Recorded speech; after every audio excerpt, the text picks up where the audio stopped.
Salute.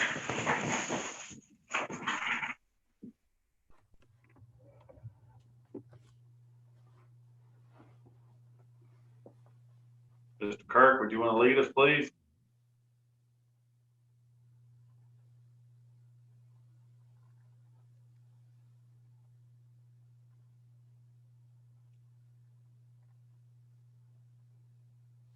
Justice for all.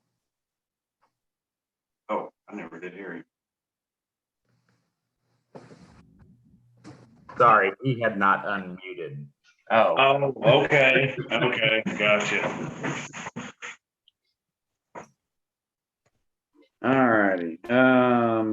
Everyone's here to call for. Let's see. And let's see. We'll call this meeting to order at 9:02 a.m. All right. Item 1, approve and amend minutes of regular meeting dated April 21st, 2020. Motion. Second. Russell, how do you vote? Yes. Martin, how do you vote? Yes. Okay.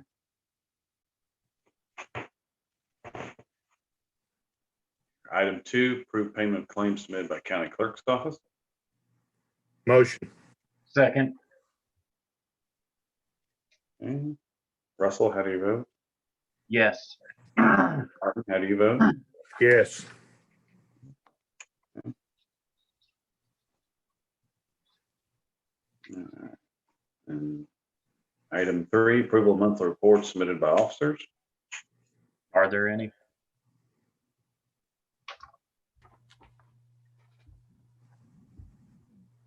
There were none. Okay. Okay. Well, this goes not needed. Okay. Okay. Item 4, approval to hear Human Resources and Emergency Management report on current status regarding Families First coronavirus. Motion. Second. Russell, how do you vote? Yes. Martin, how do you vote? Yes. I vote yes. All right, we'll let Miss Vicky have the floor. Ladies go first. Okay, Governor Stitt yesterday, well, not yesterday, but Governor Stitt's approved the implementation of the Open Up and Recovery Plan Phase 1. Phase 1 continues safer at home guidelines for those greater than 65 or part of a vulnerable population. It still requires social distancing. That remains in effect, and adherence to CDC guidelines remains in effect. Businesses may reopen during Phase 1. Our personal care businesses, such as hair salons, barbershops, spas, nail salons, and pet groomers, state parks and outdoor recreation. Grocery stores should continue to maintain hours for vulnerable populations. Retail and other essential businesses are open and may operate as per the governor's executive order. Delaware County remains on a reduced work schedule. Delaware County is already doing what these businesses are now allowed to open up and do, so or the way they operate. And the work schedule utilizing essential staff as per plans developed by each department. It's being reviewed weekly. Research on best practice is being conducted on how best to transition back to full staff in-house and what actions may need to be taken to provide safety at optimum levels for our employees. Some things may need to be done, like, striping 6 feet in certain areas, maybe moving some work locations if they're closer than 6 feet. So we'll keep a watchful eye on those things. We may need some temperature logs, some policies to protect our employees and to let them know if they test positive for COVID after they're back to work, or a family member tests positive, that there may be some information the county needs to share with other employees and with state health department that under normal HIPAA guidelines that we would not see happen. So I'm researching guidelines for that and how best to implement that and how best to communicate that with employees. The county clerk's office works in the office Monday through Wednesday until 2 p.m. They work remotely until they're the end of the day. They work remotely on Thursday and Friday. Court clerk and the treasurer have half staff working Monday through Thursday one week, the second half working Monday through Thursday the next week. They're closed on Fridays. The county assessor's offices are open Monday through Thursday. They're closed on Friday. They have, many of their staff are working remotely as well. The election board, they are working and they allow one person in the office at a time and they're disinfecting between each visitor. Judicial is working remotely until further notice. The DA's essential staff only in the office Monday through Friday. Many of their staff are working remotely as well. Law enforcement in the administrative office, there's one in the office, the other two work remotely. And the road crews are primarily working. There are some administrative personnel working remotely. And we've had 4 requested furloughs in one area, and those furloughs have been granted. Right now, we have no employees who have requested any leave under the Family First Act. There's no public entry into the courthouse, and documents may be left at the door with the guard. I know that I've been doing quite a bit of research, and McAfee and Taft they're kind of one of the leaders in employment law, and they are suggesting no public entry for maybe some time to come in certain areas, or limited public entry, one person at a time. And so we will have to adjust that based on what the business needs are of the county. The number of new cases continue to increase in Delaware County this week. We had 90 as of yesterday, or this morning. There were 90 confirmed cases and 10 deaths. Those are primarily, the largest portion of that number is from a local long-term health care facility. So most of the deaths are attributed there. I just want to be sure and remind everybody again that isolation and quarantine can lead to mental health issues, and there is help available. The State Department has helplines 800-955-5990, 800-985-5990. And it is a big issue. People, a lot of times it's attributed to like a death, because some people, that's the way they handle the isolation or the change from their daily activity. So keep that in mind, and keep in mind, none of us or anyone working or staying at home, we don't really know what somebody else is going through. So we need to practice being kind. The stimulus checks have started to arrive, and those on furlough receive an extra $600 assistance from federal until July 24th. So some of our employees off may be bringing home a little bit more money than they actually would be working. A reminder that telemedicine is available at no cost to our employees. Normally there's a copay because we are high deductible, but that has been suspended by the federal government. So right now, telemedicine is available at no cost. COVID testing is paid in network with no cost. So you might refer, there's an app that you can reach on your cell phones. It's Health Choice Benefits, and you can get details on what will be paid for and how much it will be paid for. We've been a test on the app, and it seems to work very well. So try that out if you haven't. There may be an antibody test available, or I'll say there is an antibody test. It doesn't say immunity. There's no one that's been immune to COVID, but the test may say that maybe you've had the virus in your body, maybe not known it, and you experience no symptoms. That's primarily what it will tell you, kind of like a TB time.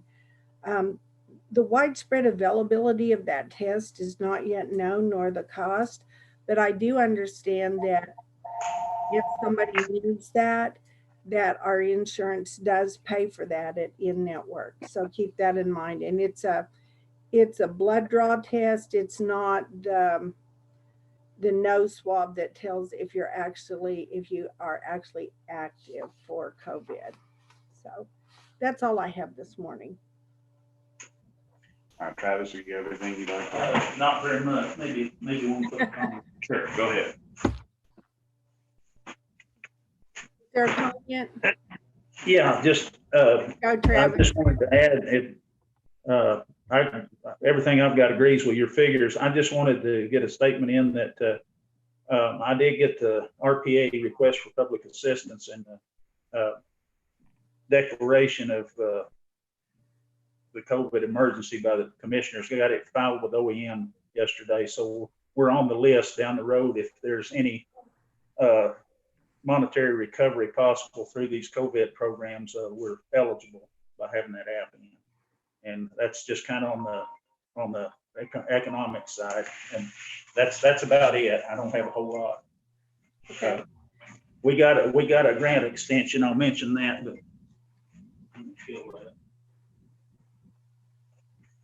I'm sorry, got interrupted. We had, I got a list of, this is really not COVID. I don't know whether to put it in or not. It's just a comment on the side that we had some grants we had to get some quarterly report updates on. I got that taken care of, so we're good on that.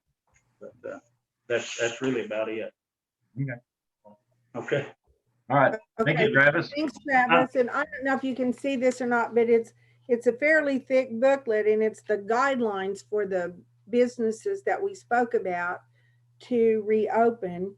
And primarily, a lot of what this says is wash your hands, sterilize the items, but one person, appointments only, one person in, small groups, not more than 10 people on church, skip every other pew, and then six feet apart, and families sitting together. So there's a lot of rules and guidelines, but the courthouse is well in line with what these are. We're already there. So.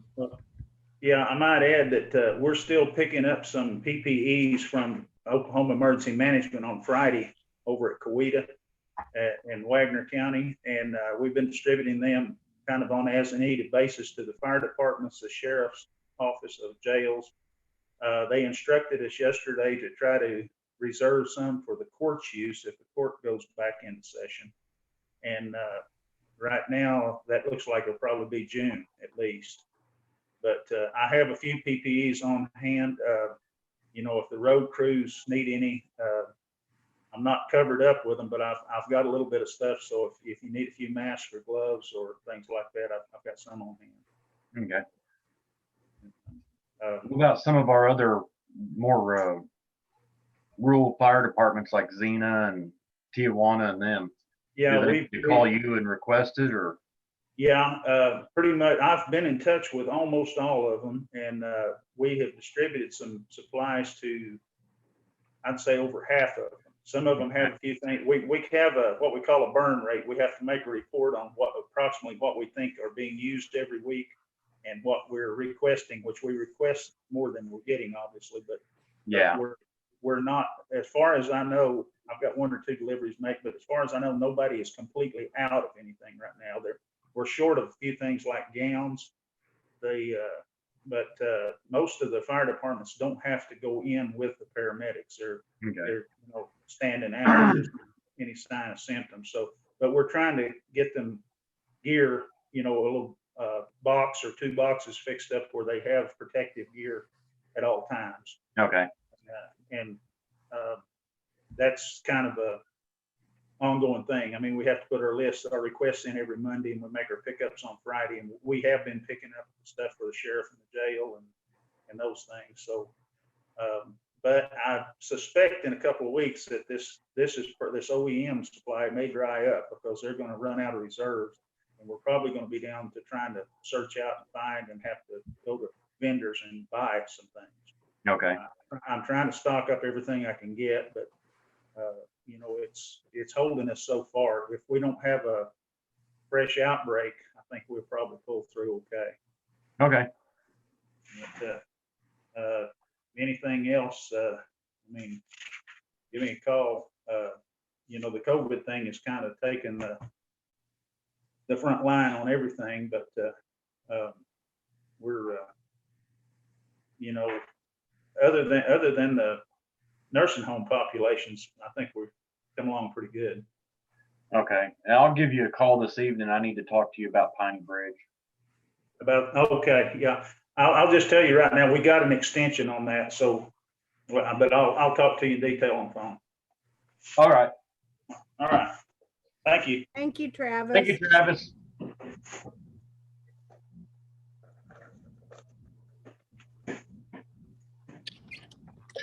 Hey, can I pipe in just a minute?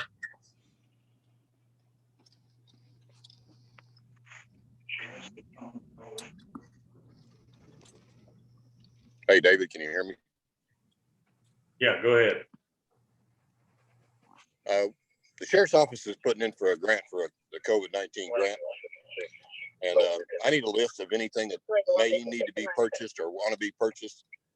And we'll add it to that grant. I'll Okay, talk I'll to you. have Travis touch base with you and he can give you a little more. Sheriff Harlan. Okay, yeah. Yeah, I'll touch base with you. We just started on it yesterday. We've already got some expenses from the sheriff's office for buying PPE stuff. So I'll get with you and we'll share it with all the elected officials and we'll just add it to the grant. Okay, sounds good. Sheriff, is that the grant that runs through GAG and the District Attorney's Council? Yes, it is. Okay. I actually just sent that email to you and Jeremy, the one I had received, making sure you guys knew about it. So thank you for being on top of that. I think that's a good opportunity for the county, but especially for the sheriff's office and the jail, because that's really what they're trying to, I think, focus the first round out of that 7.7 million is to help the jails out. So Right. And I'm not afraid to say it. We're going to try to stockpile as much PPE as we can because the information we have is that this is not over with. We'll probably look at another bout that could be worse. So I want to be prepared, not from the pants down like it was this time. Yeah, that's fine. All right. I'll get with David and let you know what's going on and we're working on it. Okay, thank you, Harlan. You bet.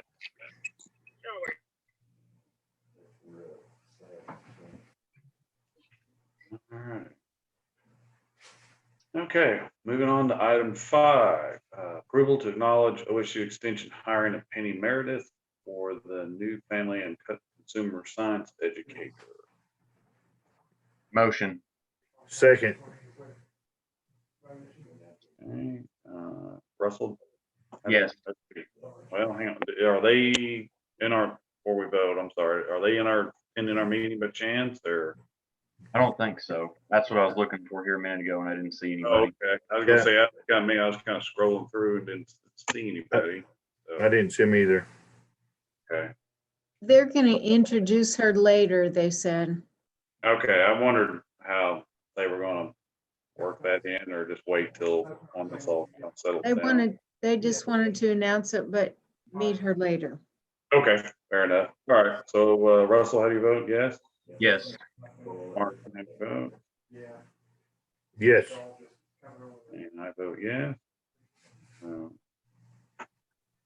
right, we'll move on to item 6, approval to sign and notarize 969 claim form for tax year 2019 for reimbursement for additional homestead exemption, OTC form 1916 per request of the assessor's office.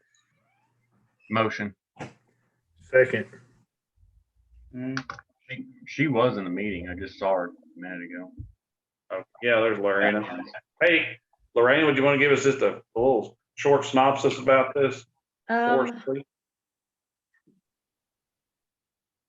I'm not sure how to unmute. Can you hear me? You're good.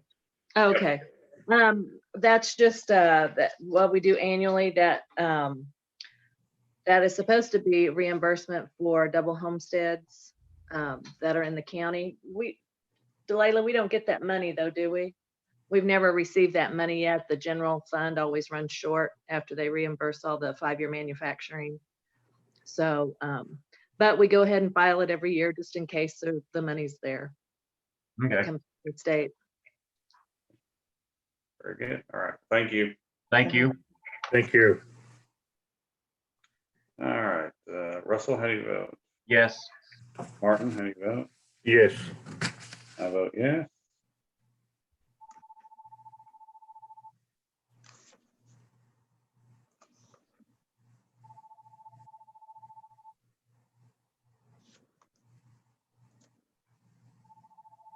All right, item 7, approve a detention services agreement by and between SAC and Fox Nation and the Board of County Commissioners of Delaware County for the term beginning of July 1, 2020 and ending June 30th, 2021. Motion. Second.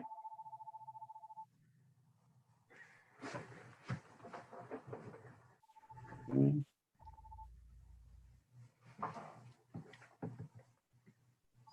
Russell, how do you vote?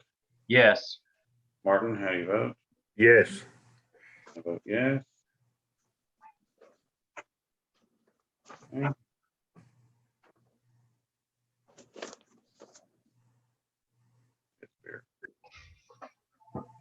Okay. Item 8, approval to open the floor for new business. Motion. Second.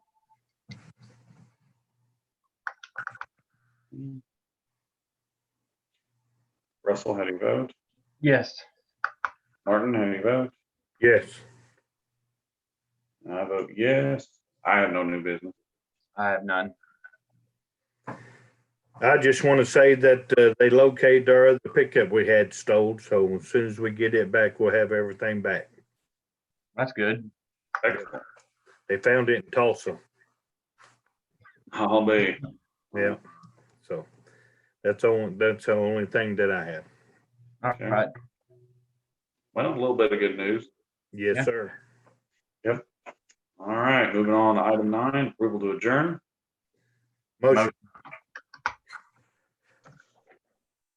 I'll second. Marty made a motion. Okay, so we'll go Marty, Russell. Russell, how do you vote? Yes. Martin, how do you vote? Yes. I vote yes. All right, we are adjourned at 9:23 a.m.